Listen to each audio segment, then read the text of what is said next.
एक टीम जो पिछली बार आईपीएल जीती और उसके साथ जीती लोगों का दिल। जी हाँ, हम बात कर रहे हैं आरसीबी। आरसीबी की प्लेइंग 11 अब हम लोगों के सामने ऑलमोस्ट एक तरह से कह सकते हैं कि रेडी हो रही है। बेंगलुरु में मैच भी अब खेलने को मिलेगा उनको। 20 मैचों की जो हम कह सकते हैं लिस्ट भी आ गई है। पहला मैच आरसीबी का है, तो पहले उन्हीं से शुरुआत करते हैं और डिस्कस करते हैं उनकी प्लेइंग 11 के बारे में। देव सर हमारे साथ मौजूद है। सर से समझते हैं कि सर, आपका फेवरेट प्लेयर कौन है आरसीबी में और विराट कोहली क्यों है?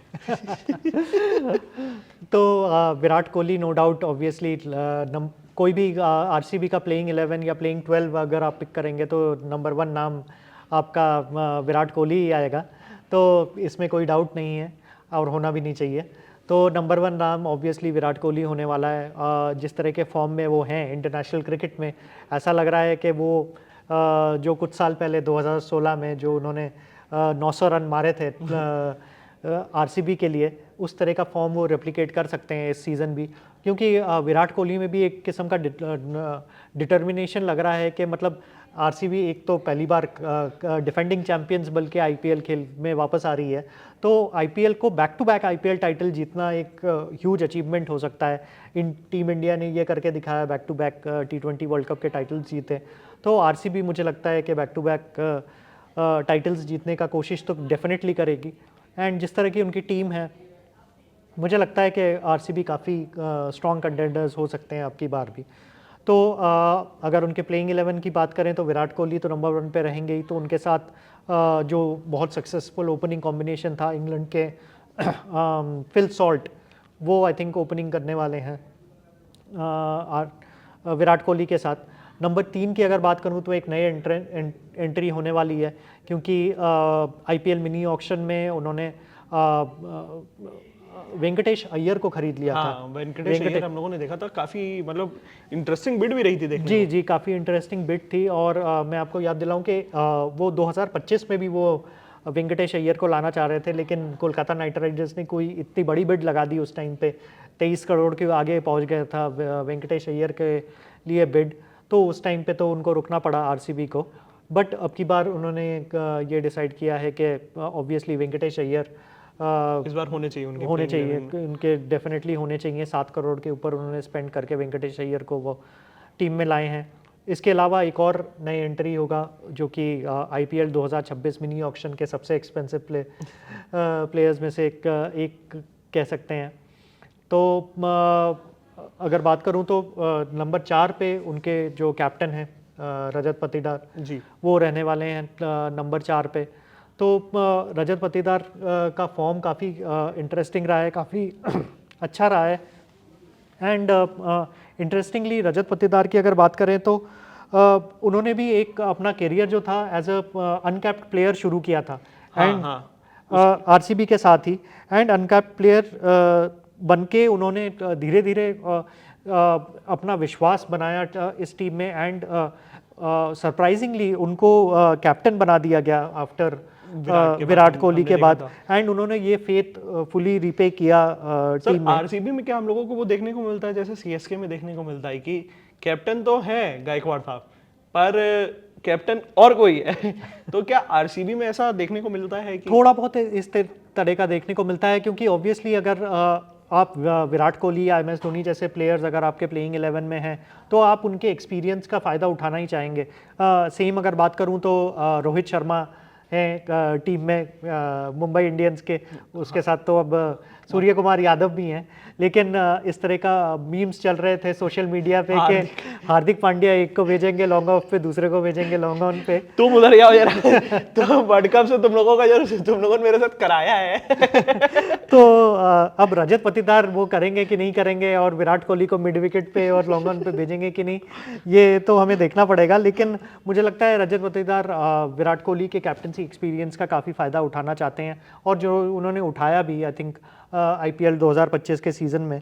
नंबर 5 पे अगर बात करूं तो वाइस कैप्टन जो हैं आरसीबी के जितेश शर्मा, जो विकेट कीपर भी थे। एंड जितेश शर्मा काफ़ी अच्छा परफॉर्मेंसेस रहे थे, बहुत क्लोज आ गए थे T20 वर्ल्ड कप के सिलेक्शन में। एशिया कप में उनको प्रेफरेंस दिया गया था।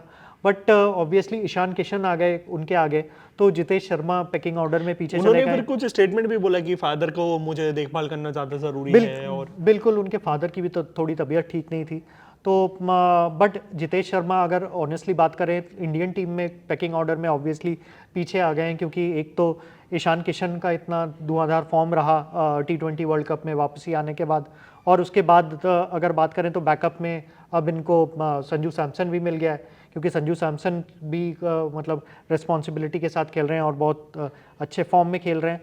तो मेरे ख्याल से एक तीसरे नंबर पे आ गए हैं जितेश शर्मा अगर टीम इंडिया के बारे में बात करें। लेकिन एक अच्छा आईपीएल में परफॉर्मेंसेस के बाद आई थिंक मुझे लगता है कि जितेश शर्मा वापस कंटेंशन में आ सकते हैं। उसके अलावा अगर बात करें तो दो बिग हिटर्स हैं आरसीबी के लाइनअप में। टिम डेविड ऑस्ट्रेलिया के पिछले सीजन में भी बहुत अच्छा परफॉर्मेंस किया था आरसीबी के लिए, और वेस्ट इंडीज़ के रोमारियो शेफर्ड जो कि बहुत अच्छे गेंदबाज भी हैं और बिग हिटर भी हैं, उन्होंने भी बहुत अच्छा सीजन रहा था उनका आईपीएल 2025 के लिए। वर्ल्ड कप में भी सर शेफर्ड को हम लोगों ने देखा था कि बिल्कुल lower down the order batting कर रहे थे वेस्ट इंडीज़ के लिए, लेकिन बहुत अच्छी बल्लेबाजी करके उन्होंने दिखाया, एंड इंडिया को भी काफ़ी टेंशन में डाला था उन्होंने। एक पहले मैच में 5 विकेट हॉल भी लिया था उन्होंने, तो मतलब बॉलिंग भी उनकी इंटरेस्टिंग है, कारनामे तो बैटिंग करते हैं। बिल्कुल डेफिनेटली। उसके अलावा अगर बात करें तो स्पिन बॉलिंग ऑलराउंडर मेन वो रहने वाले हैं कृणाल पांड्या। ऑब्वियसली 2025 में भी उनके परफॉर्मेंसेस काफ़ी इंप्रेसिव थे, एक्सपीरियंस परफॉर्मर है कृणाल पांड्या, और बैटिंग भी उनकी उतनी ज़्यादा स्ट्रॉन्ग है जितनी उनकी left arm spin bowling. New ball bowler obviously रहने वाले हैं भुवनेश्वर कुमार, बहुत ही अमेजिंग रिकॉर्ड है उनका आईपीएल में। आईपीएल 2025 में आरसीबी के लिए भी बहुत अच्छी बॉलिंग की, न्यू बॉल से बहुत डेंजरस हैं अभी भी। इंटरनेशनल क्रिकेट छोड़े उनको काफ़ी टाइम हो गया है, लेकिन न्यू बॉल से one of the most dangerous bowlers हैं T20 क्रिकेट में अगर बात करें तो। मेन स्पिनर उनके रहने वाले हैं सुयश शर्मा, दिल्ली के जो लेग स्पिनर है। मीडियोकर सा आईपीएल 2025 हुआ था, लेकिन कोलकाता नाइट राइडर्स के लिए जब वो खेले थे काफ़ी अच्छी उनकी लेग स्पिन बॉलिंग थी, काफ़ी अच्छे परफॉर्मेंसेस थे उनके। दूसरे जो पेसर हैं न्यू बॉल बॉलर हैं जॉश हेजलवुड, उसके उनके फिटनेस पे अभी भी क्वेश्चन मार्क है, ये अभी भी श्योर। मे भी सुनने में आ रहा था कि हेजलवुड जो है अभी जो हमारे पास 20 मैचेस का वो लिस्ट आई है, उसके बाद के जो मैचेस की लिस्ट आएगी शायद उसमें ज्वाइन कर ले। हो सकता है, क्योंकि ये जो 20 मैचेस की लिस्ट आई है इसमें 4 मैचेस आरसीबी के हैं, एंड जिस तरह का सुनने में आ रहा है हेजलवुड अभी भी फुली फिट नहीं है, ऑस्ट्रेलियन फिजियोज के पास अभी भी ट्रेनिंग कर रहे हैं। तो अगर जॉश हेजलवुड अगर नहीं खेलते तो एक नए एंट्री हुई है जेकब डफी इनको खरीदा है। हम लोगों ने उसमें देखा था इंग्लैंड के साथ, और अभी T20 वर्ल्ड कप में भी काफ़ी अच्छे परफॉर्मेंसेस उन्होंने किए थे। उनका 2025 में बहुत अच्छा सीजन रहा था, लीडिंग विकेट टेकर थे सारे फॉर्मेट्स को मिला के। बॉलिंग में रन ज़्यादा देते हैं, बॉलिंग में थोड़ा ज़्यादा देते हैं ऑब्वियसली। जॉश हेजलवुड जैसा वो तो नहीं है, मतलब कंट्रोल तो नहीं है, लेकिन जेकब डफी एक अच्छे न्यू बॉल बॉलर हैं, न्यू बॉल को अच्छे से स्विंग करवा सकते हैं, तो एक ये अच्छा ऑप्शन है। आर्चर के साथ इन्होंने अच्छी सर पार्टनरशिप बनाई थी, आर्चर भी 50 दे रहे थे बॉल से। तो अब जॉश हेजलवुड के एब्सेंस में ये एक मेन ऑप्शन नज़र आता है, या फिर अगर श्रीलंका के पेसर की बात करें तो नुवान तुषारा एक दूसरा ऑप्शन है, वो भी लेकिन काफ़ी एक्सपेंसिव साबित हुए हैं। तो मुझे लगता है कि शुरू के मैचेस में जॉश हेजलवुड की एब्सेंस काफ़ी खलेगी आरसीबी को। और फाइनली अगर हम इम्पैक्ट प्लेयर की बात करें तो दो ऑप्शंस हैं, एक तो यश दयाल जो थोड़े बहुत कंट्रोवर्सी में रहे खेलेंगे या नहीं खेलेंगे सर, ये भी अभी कंफर्म हो गया। देखिए उनके अगेंस्ट जो केस था वो तो आई थिंक उससे वो बली हो गए हैं, तो कोई ऑफ द फील्ड तो कोई इशू है नहीं इसको लेके। लेकिन यश दयाल तो नहीं कर ली है, नहीं कर ली है, नई शादी कर ली है यश दयाल ने, और जिसको पता भी नहीं चला है लाइमलाइट में, क्योंकि कुलदीप यादव सब कवर करते रह गए थे। बिल्कुल बिल्कुल। तो यश दयाल एक अच्छा इम्पैक्ट प्लेयर के ऑप्शन हो सकते हैं। और दूसरा इम्पैक्ट प्लेयर का अगर मैं बात करूं तो वो हो सकता है देवदत्त पडिक्कल। देवदत्त पडिक्कल को अभी रिसेंटली कर्नाटका की कैप्टनसी भी मिली थी रणजी ट्रॉफी में। कर्नाटका को उन्होंने फाइनल तक पहुंचाया था, बहुत रन्स मारे थे उन्होंने हर फॉर्मेट में, चाहे वो ओडीआई फॉर्मेट हो कर्नाटका के लिए, चाहे T20 फॉर्मेट हो, चाहे रणजी ट्रॉफी हो, हर एक फॉर्मेट में उन्होंने बहुत अच्छे रन्स मारे हैं। पिछले सीज़न में अच्छी बैटिंग कर रहे थे आरसीबी के लिए, लेकिन बीच में इंजर्ड हो गए थे। इस वजह से पूरा सीज़न वो खेल नहीं पाए। लेकिन मुझे लगता है कि एक यूज़फुल ऑप्शन हो सकता है to play as a impact player. अगर उनको बैट्समैन चाहिए हो तो हम देवदत्त पड्डीकल को सेलेक्ट कर सकते हैं। अगर बॉलर चाहिए हो तो यश दयाल की तरफ हम जा सकते हैं, इम्पैक्ट प्लेयर की अगर बात करें तो। सर अगला सवाल ये है कि अगर आईपीएल जीत जाती है आरसीबी तो विक्ट्री डे परेड करेगी? देखिए, विक्ट्री डे परेड करेगी कि नहीं करेगी ये तो कर्नाटका की गवर्नमेंट ही बता सकती है। बट अब उनको मैच खेलने का सर वो मिल गया है जी, कि जी। बेंगलुरु में अब वो खेल सकते हैं मैच। जी, परमिशन उनको मिल गया है। कर्नाटका गवर्नमेंट ने एक कमेटी बनाई थी जिन्होंने ये फाइनली डिसीजन दिया है। कर्नाटका स्टेट एसोसिएशन में भी नई एसोसिएशन आ गई है, वेंकटेश प्रसाद उसके प्रेसिडेंट हैं।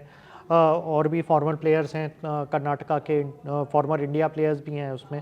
तो आई थिंक वो लोग कोशिश करेंगे कि चिन्नास्वामी स्टेडियम में जो भी मैचेस होते हैं वो सेफ़ एंड सिक्योर हों सारे फैंस के लिए, क्योंकि आपने देखा किस तरह का पागलपन है आरसीबी को लेके बेंगलुरु में उनके फैंस के बीच में। तो I think ASCA and Karnataka government दोनों ही ये इंश्योर करना चाहेगी कि इस तरह का कोई अनफॉर्चुनेट इंसिडेंट फिर से रिपीट ना हो, स्पेशली मैच के बीच में। क्योंकि ऑब्वियसली एक तो विराट कोहली का के लिए पागलपन है और दूसरा आरसीबी का फैन बेस ही इतना बड़ा है कि फैंस को अब तो रोकना आईपीएल भी मुश्किल जीत गए है। हैं। बिल्कुल, एक अब साला हो चुका है पूरा, उनका सपना जो था इतने सालों का, 18 साल पुराना सपना जो था उनका क्या इस पूरा बार हो बैक चुका टू है। बैक जीतेंगे वो? उनकी प्लेइंग 11 को देख करके सर क्या उम्मीद है? देखिए, प्लेइंग 11 तो उनकी बहुत स्ट्रांग लग रही है, लेकिन एक ही जो मेन वीकनेस का एरिया है, आई थिंक उनका बॉलिंग डिपार्टमेंट में थोड़ी वीकनेस लग रही है। जॉश हेजलवुड अगर फिट हो जाएं, अगर अवेलेबल हों second half of the tournament के लिए, तो मुझे लगता है कि बहुत ही स्ट्रांग आउटफिट होने वाली है आरसीबी। लेकिन जॉश हेजलवुड अगर अवेलेबल नहीं होते हैं, हमने ऑलरेडी देखा कि ऑस्ट्रेलिया ने किस तरह से मिस किया उनके सर्विसेज को T20 वर्ल्ड कप में। मुझे लगता है कि आरसीबी भी स्ट्रगल करेगी अगर जॉश हेजलवुड अगर नहीं खेल पाए इस टूर्नामेंट में। तो देखिए आईपीएल में आरसीबी कितनी स्ट्रांग है ये हमने आपको बता दिया, बाकी सारी टीम्स का भी कंपैरिजन आता रहेगा। बने रहे हमारे साथ, देखते रहे cricket country. Thank you for watching. Thank you.